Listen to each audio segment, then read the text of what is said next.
저는 원래 시골에서 태어나서 자연 친화적으로 자랐습니다.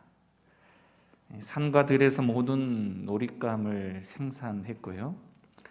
정신없이 뛰어놀다 배가 고프면 산에서 나는 열매며 그나마도 없으면 이 소나무 껍질을 벗겨서 먹기도 했습니다. 도시 생활을 하다 보니까 그 시절의 그리움이 너무 커서 좁은 집안이지만 이놈저놈 동물이며 꽃을 키워보기도 했습니다. 그러다가 최근에 단순히 관상용을 넘어서 열매를 좀 먹어보고픈 욕심이 생겨났죠. 하원에 들러서 사과, 배, 그리고 대추 묘목을 사서 저는 지켜보기만 했고 아내가 비료도 주고 적절하게 관리를 잘 했기 때문에 얼른 가을이 오기만을 기다렸습니다. 기대만큼은 아니지만 첫 수확은 그런대로 만족스러웠습니다. 방울만한 알맹이들이 20개 남짓 한여름의 태풍의 위협을 뚫고 자라주었기 때문이죠. 얼마나 뿌듯하든지 굳이 그것을 따서 먹지 않아도 쳐다보기만 해도 그렇게 사랑스럽고 좋았습니다. 그런데 유독 배나무에는 꽃만 잠시 잔뜩 피었다가 이 눈꽃만한 열매도 맺히질 않는 거예요. 여러 가지 합리적인 이유를 대가면서 다음 해에 주렁주렁 달릴 열매를 기대하면서 다른 묘목보다 특별히 더 제가 아니라 아내가 신경을 써서 관리를 해 주었습니다. 그런데 그 배나무는 이 주인의 마음을 아는지 모르는지 아주 능청스럽게 주인을 놀려 먹을 양 꿈쩍도 하지 않고 가지만 앙상하게 유지한 채 지난해 가을도 그냥 지나가고 말았습니다. 기분이 엄청 상했죠. 인생은 삼세판이지 않습니까? 사실 아내가 올 한 해만 더 참아보자는 말에 겨우 이 화를 좀 가라앉혔지만 그놈의 이 배나무가 좀 뻣뻣한 이 교만을 좀 꺾어버리고 여전히 앙상한 가지만 드러내 보일라 치면 저는 가차없이 허리를 꺾어다가 캠핑할 때 불쏘시개로 쓸 생각입니다. 정말입니다. 오늘 본문은 배나무가 아니라 바로 이 무화과 나무에 대한 비유입니다. 이 시대의 징조를 알아차리고 합당하게 처신하는 것의 중요성, 그리고 그 긴급성에 대한 예수님의 경고의 말씀이죠. 당시 유대인들은 구름이나 바람의 방향만 보고도 천지의 기상을 미리 알아차릴 만큼 굉장히 똑똑한 것 같습니다. 그런데 메시아가 오신 시대의 이 징조, 또 그것으로 인해서 그들이 어떻게 처신해야 할지에 대한 내용들은 전혀 안중에도 없는 모습을 예수님께서는 지적하시면서 바로 외식하는 자들아 이렇게 책망을 하셨다는 거죠. 다시 말해 이 심판에 반드시 오게 되어질 완벽성, 그리고 영원한, 그리고 긴급성에 대한 내용들을 강조하기 위해서 오늘 우리가 읽었던 본문인 무화과 나무의 비유를 시청각적 재료로 이렇게 보여주신 것입니다. 당시 유대인들의 통념은 재앙을 당한 사람은 어떤 이유가 있을 것이다. 다시 말해서 그 재앙은 그 사람의 죄 때문에 온 것이기 때문에 당연한 결과다 이렇게 보았습니다. 다시 말해서 죄가 많아서 그렇게 죽은 것이고 그러한 사건과 우리와는 전혀 상관이 없다라고 바로 선을 그어버리고 말았습니다. 이런 유대인의 통념은 사실상 우리나라 사람들도 가끔 가지고 있지 않나라는 생각을 해봅니다. 결국 예수님은 그러한 현장의 무리들에게 일침을 가하시죠. 바로 그들의 죄 때문이 아니라 바로 이 사건을 듣는 너희에게 주는 시대의 징조로 이것을 받아들여야 한다라고 말씀을 하고 있다는 것입니다. 다시 말해 이 이야기를 듣고 있는 너희도 만일 회개하지 아니하면 이와 같이 망하리라 라고 말씀하고 있는 것입니다. 여러분, 텔레비전 뉴스를 통해서 가끔 접하게 되는 한여름에 태풍이 휩쓸고 지나간 참담한 모습 보셨죠? 뿐만 아니라 이 지진으로 아수라장이 되어져 버린 현장의 모습을 우리가 보게 되어지면서 우리는 종종 이 종말의 그 모습이 어떠할 것인지에 대한 일면을 조금이나마 추측해 볼 수 있을 것입니다. 시대의 징조를 사실상 우리 또한 외면하게 되어진다면 우리도 이 유대인들과 같이 외식하는 자에 대한 이야기를 들을 수밖에 없고 또 마침내 망하게 되어질 텐데, 제발 우리는 오늘의 말씀을 듣고 깨달아서 그러한 일 가운데에 함께 처하는 모습들이 되지 않기를 소망합니다. 자, 그렇다면 이제 무화과나무의 비유를 좀 살펴보죠.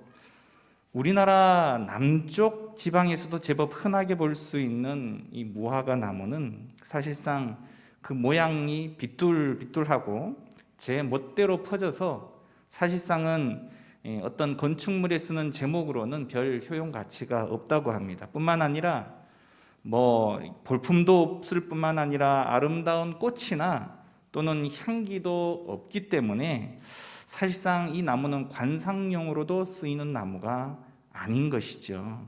결국 이 무화과 나무의 존재의 목적은 오로지 바로 열매입니다. 많은 수고를 하지 않아도 이 무화과 나무는 잘 자랄 뿐만이 아니라 열매도 많이 맺혀서 이스라엘 사람들은 길가에도 심어두어서 지나가다가 시장할 때가 되어지면 이 무화과를 바로 따먹는다고 그래요. 이와 같이 하찮게 보이는 무화과 나무도 사실상은 그 쓰임새가 다 있다는 것이죠. 결국 모든 존재는 반드시 목적이 있고 그 목적은 곧 그 존재의 가치를 결정하게 되어진다는 것입니다. 때문에 귀한 목적이 있다면 이 목적에 맞는 투자할 가치 또한 있게 되어지기 때문에 희생도 수고도 할 만한 것이죠. 그런데 어떤 목적을 두고 열심히 수고를 하기는 했지만 그 결과가 바로 목적과 같지 못하게 되어진다면 그 실망, 그 피곤함은 이루다 말할 수 없을 것입니다. 무화과 열매는 다 익은 것이 아니라도 불쾌한 맛이 없기 때문에 시장할 때는 다 익지 않아도 따먹을 수 있다고 그래요. 하지만 이 무화과 나무는, 오늘 본문에 나오는 무화과 나무는 어떠했느냐? 오늘 3년을 기다려도 열매를 구하여 얻지 못했다라고 밝히고 있습니다. 3년의 기다림. 참 오랫동안 인내했고 참아 주었다라는 이야기 아니겠습니까? 성경은 사실상 하나님께서 자기 백성을 향한 짝사랑의 역사요 기록인 것 같습니다. 은혜도 모르고 끊임없이 돌아서는 배은망덕한 인간을 향한 그 처절한 사랑의 내용들, 지금도 여전히 우리를 향한 그 사랑은 계속되어지고 있다는 사실 여러분 알고 계시죠? 탕자가 돌아올 때까지, 또 악하고 교만한 심령이 회개하고 돌아올 때까지 끝까지 기다리시며 참아주시는 하나님, 그 하나님의 사랑을 우리도 지금 받고 있는 줄 압니다. 더욱이 그 기다림은 막연히 주저앉아서 기다리는 정적인 그러한 기다림이 아니라 오늘 본문처럼 물을 주고 걸음을 주며 가꾸면서 수고하는 기다리심이라는 거죠. 우리가 열매를 맺도록, 다시 말해 말씀 안에서 깨닫고 깨달은 그 말씀대로 순종해서 행동하고 또한 진실함으로 겸손하게 그리해서 지속적으로 열매를 맺도록 우리 하나님은 바로 모든 조치를 강구하고 계신다라는 사실입니다. 이 때문에 때로는 우리의 현실의 삶들 가운데에 어떤 것은 주시기도 하시고 어떤 것은 빼앗기도 하시기도 하고 또 우리의 삶 가운데 건강을 주실 때도 있지만 때로는 바로 병들게도 하신다라는 사실 뿐만 아니라 우리의 존재를 때로는 높이기도 하시지만 때로는 저 심연의 바닥까지 낮추시기도 하시는 것입니다. 우리를 칭찬받게 하시기도 하시지만 다른 사람들에게 손가락질 당하고 능욕당하게도 하실 때가 있다는 것입니다. 이는 하나님께서 우리가 어찌되었건 모든 형편과 상황 가운데에서 열매를 맺도록 여러 모양으로 계속해서 일하고 계시는 하나님의 모습이 그 가운데 있기 때문이다라는 것이죠. 결국 하나님께서는 참 어려운 사랑을 하고 계신다라는 사실이죠. 하지만 우리가 좀 오늘의 말씀을 통해서 두려워해야 할 부분이 있습니다. 그것은 무엇이냐? 바로 3년이라는 것입니다. 기다림에는 한계가 있다라는 것이죠. 무턱대고 무진장 기다리는 것이 결코 하나님의 사랑의 방법이 아니라는 것입니다. 우리가 가끔 어렵고 무서운 사람에게는 어떻게 합니까? 알아서 좀 잘하는 경향이 있죠. 끝없이 잘해주는 사람에게는 어떻습니까? 처음에는 좀 감사하다가도 시간이 좀 지남에 따라서 그 모든 감사의 조건을 당연시 여기기 시작을 하기도 하고 그렇게 되어지면서 그 사람을 좀 쉽게 생각을 합니다. 그리고 쉽게 생각하는 그 결과는 함부로 대하는 부분까지 나아가는 일들이 종종 발생을 하죠. 그런데 이런 태도는 사실상 사람과 사람 사이의 관계에서만 일어나는 것 같지가 않습니다. 하나님에 대해서도 같은 방식을 취하는 것이죠. 우리의 생각, 우리의 판단으로 사랑이라고 말하는 것을 규정을 짓고 그 방식대로 하나님께서 좀 따라주실 것을 끊임없이 요청하는 것이 우리의 모습 아닙니까? 제한도 없고 기준도 없이 마냥 우리를 즐겁게 하고 편안하게 하고 또 성공을 통해서 정서적인 안정, 물질적인 그 풍요만을 하나님 앞에 요구해야 될 뿐이더라라는 것이죠. 그러한 방식을 종종 우리는 무엇라고 표현합니까? 하나님의 무한하신 사랑이시다 라고 칭하면서 결코 하나님의 심판과 나는 전혀 상관이 없는 모습처럼 그렇게 살아가고 있다라는 것이죠. 하지만 그것은 잘못된 이야기입니다. 분명 하나님의 사랑에는 한계가 있고 그리고 하나님의 인내에는 한계가 있습니다. 하나님의 사랑은 회개하고 돌아오는 자에게 무한한 사랑을 베푸는 것이지 죄 짓기를 멈추지 않고 지속적으로 계속해서 그 죄악을 행하는 자에게 무한한 것은 아니라는 사실이죠. 특별히 하나님은 그분의 참으시는 인내를 만홀히 여길 때 다 봐주실 거야 라고 짐짓 고의적으로 잘못된 길을 가거나 자신의 죄를 정당화시키려고 할 때 하나님은 참지 않으십니다. 더욱이 하나님에 대해 하나님을 우상화할 때 하나님은 용서하지 않으신다라는 것이죠. 오늘 본문 말씀대로 3년을 참았다라는 것은 사실 그 나무에게는 충분한 필요한 만큼의 시간을 주어졌다라는 것입니다. 주인의 입장에서. 오늘 본문에는 그 상황에 대해서 뭐라고 이야기하느냐? 어찌 땅만 버리느냐라고 말씀하고 있다는 것입니다. 그러므로 찍어 버려라.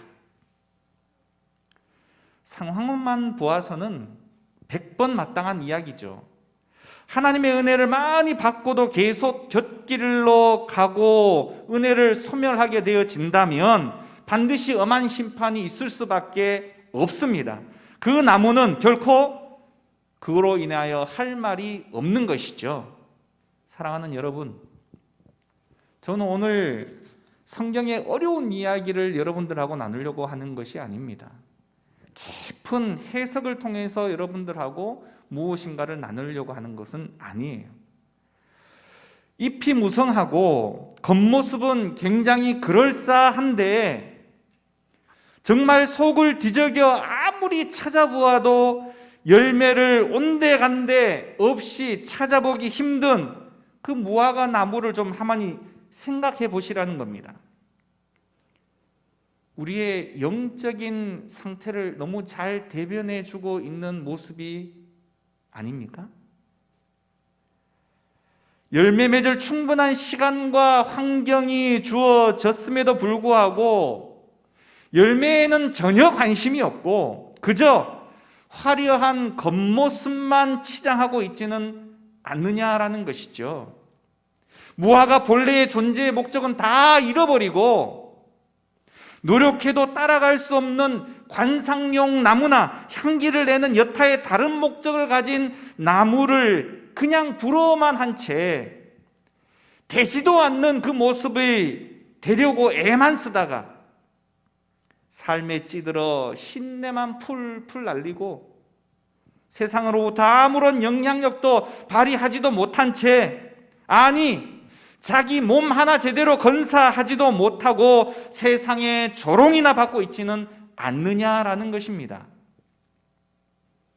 하나님은 이 세계의 모든 것에 목적을 두셨고 특별히 각자의 분량에 맞는 열매를 맺기를 하나님은 원하십니다. 시간을 들이고 정성을 들이며 물자를 투자하는 등 그분의 크신 은혜와 여러 가지 은사를 주셔서 오늘도 열매 맺기를 하나님은 기다리고 계신다라는 사실입니다. 사랑하는 여러분, 우리는 무엇을 쫓고 계십니까? 어떤 열매를 맺고 있습니까? 세상처럼 되지 못해서 안달하고 혀끝에 이 쾌감만을 위해서 성도의 꼬리표를 언제든지 떼어버릴 태세를 하고 있는 모습이 우리 가운데 있지는 않느냐라는 것이죠. 오늘 읽은 본문 D편에 누가복음 13장 24절부터 30절까지를 얼른 성경책을 한번 찾아보시길 원합니다. 누가복음 13장 24절에서 30절 한 절씩 한번 교독해 볼까요? 13장 24절에서 30절, 제가 24절을 읽습니다. 좁은 문으로 들어가기를 힘쓰라. 내가 너희에게 이르노니 들어가기를 구하여도 못하는 자가 많으리라.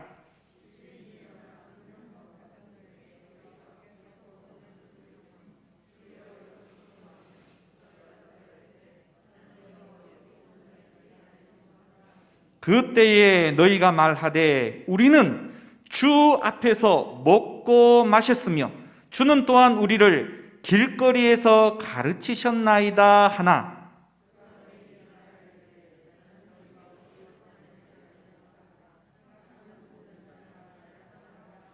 너희가 아브라함과 이삭과 야곱과 모든 선지자는 하나님 나라에 있고 오직 너희는 밖에 쫓겨난 것을 볼 때에 거기서 슬피 울며 이를 갈리라.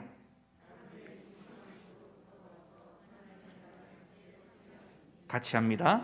보라, 나중된 자로서 먼저 될 자도 있고 먼저 된 자로서 나중될 자도 있느니라 하시더라. 아멘. 예수님은 자신의 사명을 실행하면서 하나님 나라의 문을 열어두고 사람들에게 그 안으로 들어오라라고 재촉하고 계십니다. 문은 그리 넓지 않아서 들어가려면 애를 써야 하죠. 어쩌다 운이 좋아서 쓱 들어갈 수 있는 그런 문이 결코 아니라는 것입니다. 그리고 얼마 안 가면 곧 그 문이 닫힐 것이고 그러면 너무 늦어버리게 되어진다는 것이죠.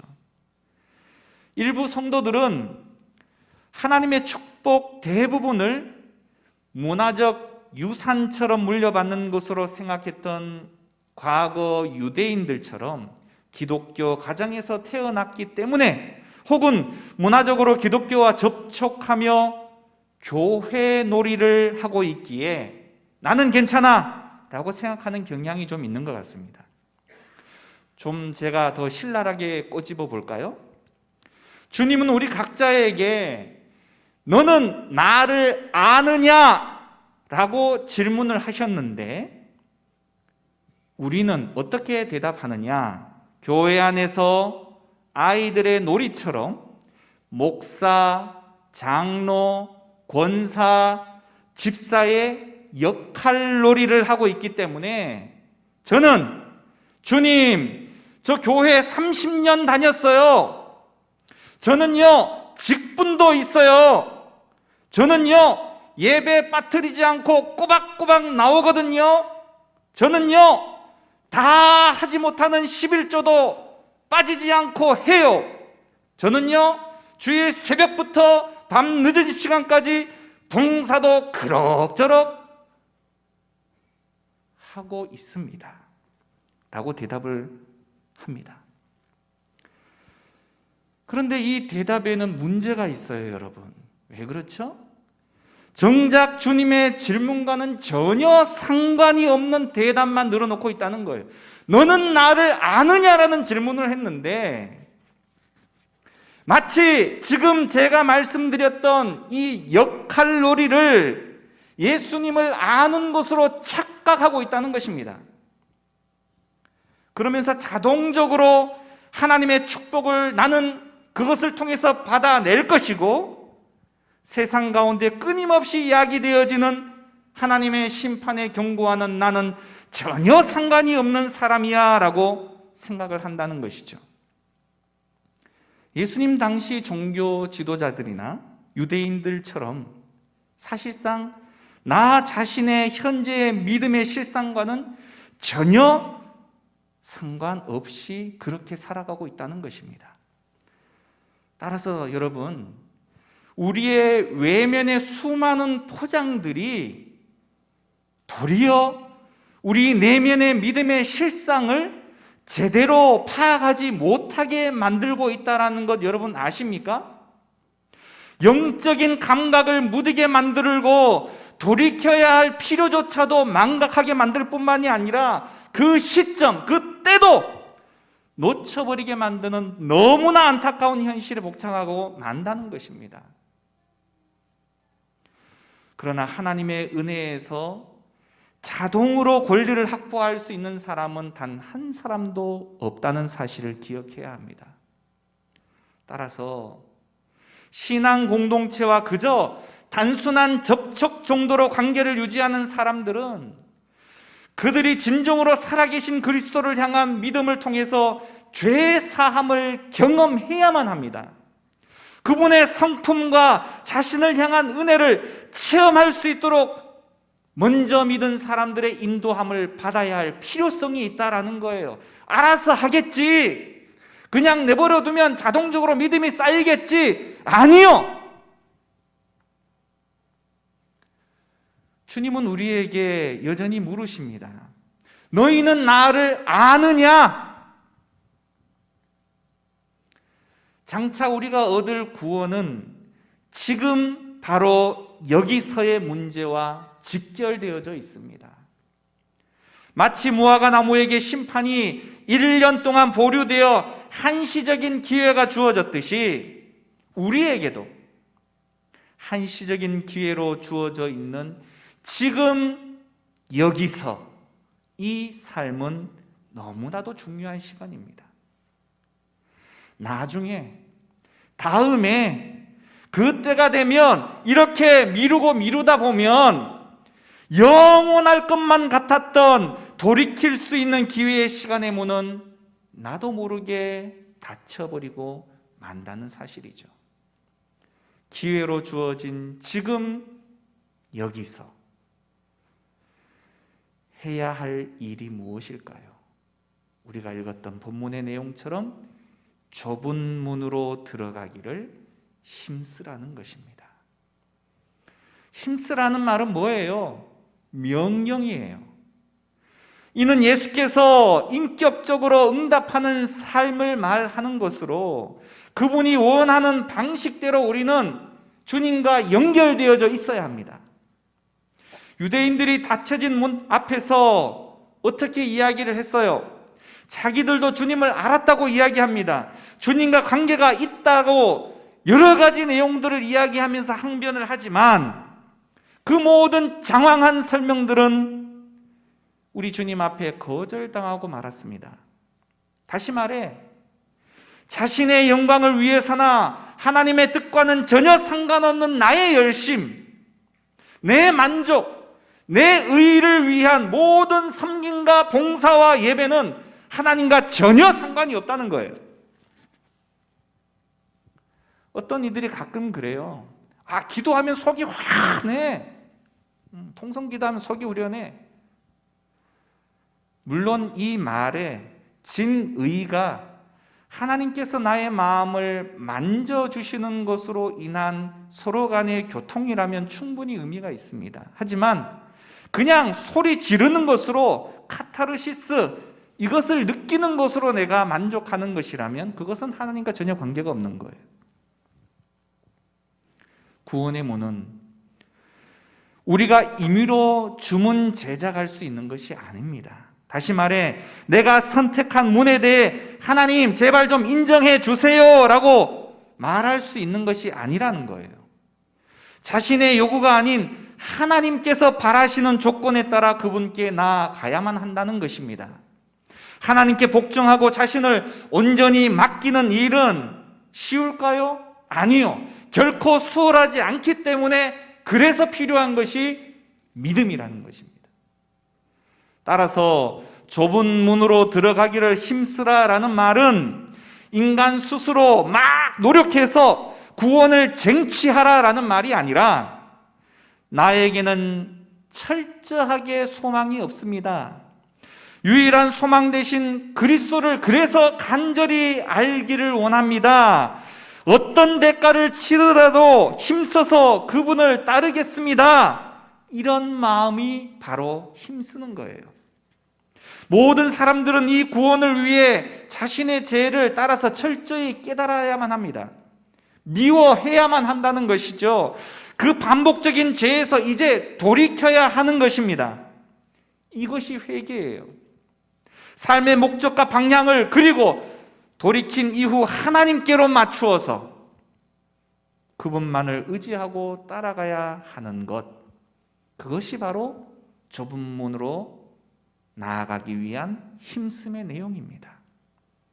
여러분, 너무 늦기 전에 우리가 제약된 길에 익숙해서 이제는 그곳이 따뜻한 구들 안방처럼 느껴져서 나는 여기가 좋사오니 라고 들어 눕기 전에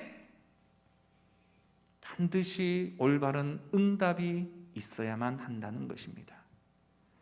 다시 본문으로 돌아와서 3년간 열매 맺지 못한 무화과 나무를 향한 포도원 주인의 불같은 화 앞에서 우리는 또 다른 한 등장인물을 발견하게 되어집니다. 그는 바로 포도원직이었어요. 그 무화과 나무를 길러왔던 포도원직이, 우리는 여기에서 복음을 발견하게 됩니다. 포도원지기가 한 말을 함께 읽어볼까요? 13장 8절과 9절 같이 읽어볼까요? 시작. 대답하여 이르되 주인이여 금년에도 그대로 두소서.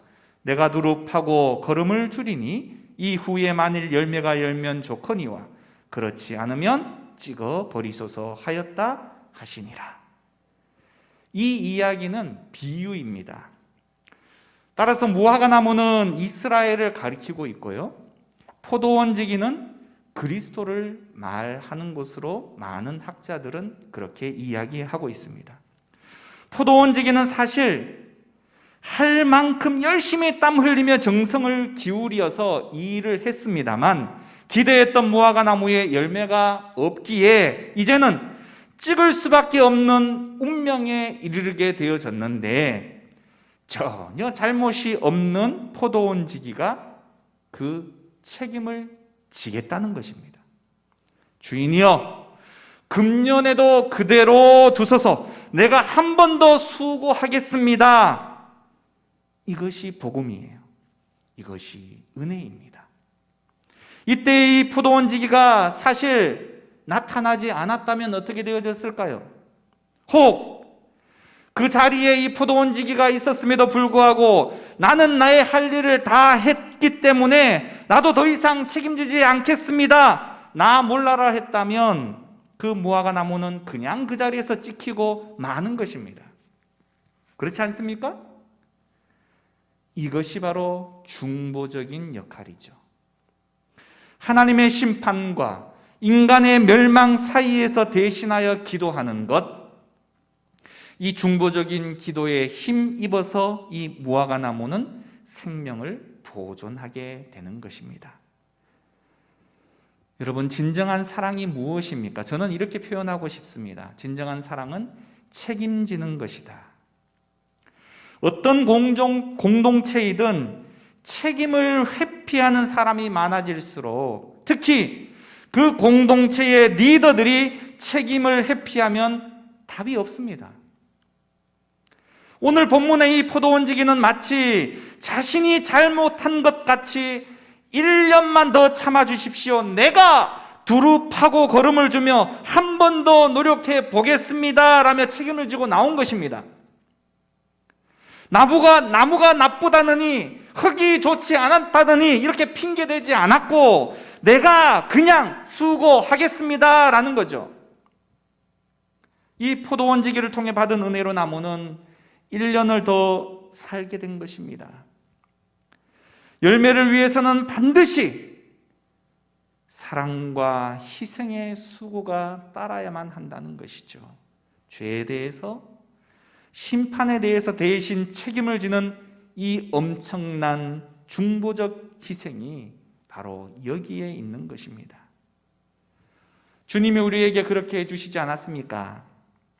불의 심판 앞에서 갑자기 등장하셔서 조금만 더 참아주세요, 내가 희생하겠습니다, 제가 책임지겠습니다, 그렇게 하나님 앞에 중보하시면서 우리에게 기회를 허락하시지 않았습니까? 그 때문에 우리가 여기에 있는 거 아니겠습니까? 하지만 여러분 기억하십시오. 심판은 반드시 있습니다.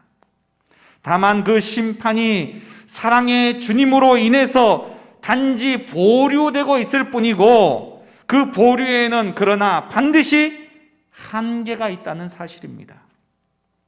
심판이 보류되고 있다라고 말하는 것은 심판이 없기 때문이 아니라 죄인들에게 멸망을 면할 회개의 기회를 주시려고 하시는 하나님의 인자하심 때문인 것입니다. 베드로후서 3장 9절 말씀에 주의 약속은 어떤 이들이 더디다 라고 생각하는 것 같이 더딘 것이 아니라 오직 주께서는 너희를 대하여 오래 참으사 아무도 멸망하지 아니하고 다 회개하기에 이르기를 원하시느니라 라고 말씀하고 있어요. 결국 우리는 하나님의 은혜로 악한 저와 여러분이 여전히 지금 이 시간에도 살아남아 있는 것입니다. 결국 우리는 하나님의 은혜로 죄에서 돌이켜 그리스도를 바라볼 수 있는 기회를 얻은 것입니다. 하나님의 은혜로 우리에게 회개의 열매를 맺을 기회의 시간을 우리는 얻은 것입니다. 그러나 그분이 찍어버리라 라고 말씀하실 날이 반드시 올 것이고, 그때에도 회개하지 않는 영혼은 하나님 앞에 그리스도 없이 서서 자신의 죄에 대해서 대답해야만 한다라는 것이죠. 예수님께서는 오늘 이 비유를 통해서 심판이 오기 전 아직 기회가 주어졌었을 때 시급하게 회개해야 할 것을 경고하고 있습니다. 나는 아니야! 라고 말하는 그 사람에게까지도 이 마지막 제한된 기회인 1년, 이것은 더는 어쩔 수 없는 종말적인 기회입니다. 우리에게 주어진 시간은 과연 얼마일까요? 그리고 우리는 어떠한 회개에 합당한 열매를 맺어야 할까요? 여러분 100살까지 다 사실 거죠? 그러면 70년 기회가 남았습니까? 60년 기회가 남았습니까? 오늘 문을 나가다 어떤 사고를 당할지 여러분 어떻게 아십니까? 그 생명의 수완은 우리는 아무도 알 수가 없다는 거예요. 하루에 일어나는 수많은 사건 사고들, 그 자리에 그 사람들은 그렇게 될 줄 누가 알았겠습니까? 그 모든 사건이 그 사람들의 죄 때문에 그렇게 되어졌겠습니까? 아니요. 그 모든 사건들은 누구를 위한 사건이냐? 바로 이 자리에 있는 우리 각자 한 사람 한 사람을 위한 하나님의 경고의 메시지다라는 사실을 잊어버려서는 안 되는 것입니다. 심판이 곧 우리에게도 닥칠 것이고, 우리에게 주어진 시간은 지금 당장의 이 시간밖에는 없는 거예요. 내일은 보장할 수가 없는 거예요. 오늘 주어진 이 시간에 우리는 돌이켜야 합니다.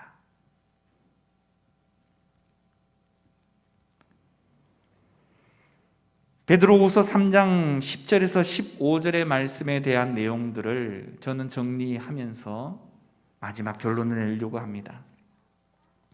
주의 날이 도둑같이 오리니 거룩한 행실과 경건함으로 하나님의 날이 임하기를 바라보고 간절히 사모하라. 주 앞에서 점도 없고 흠도 없이 평강 가운데에서 나타나기를 힘쓰라.